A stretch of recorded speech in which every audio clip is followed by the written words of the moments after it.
I feel like we all have at least one time where we earned our friend an ass whooping. And I'm talking about like back when we used to have sleepovers, you know what I'm saying? Used to, hey, Miss Linda, and you accidentally slip up and say something you're not supposed to.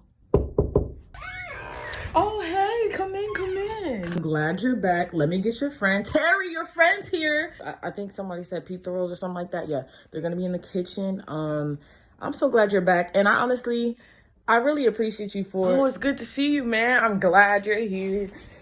Type shit, type shit. Watch your mouth, Terry.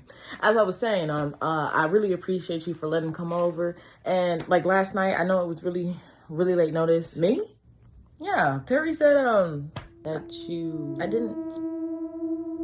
Oh, yeah. Yeah. You boys go have fun.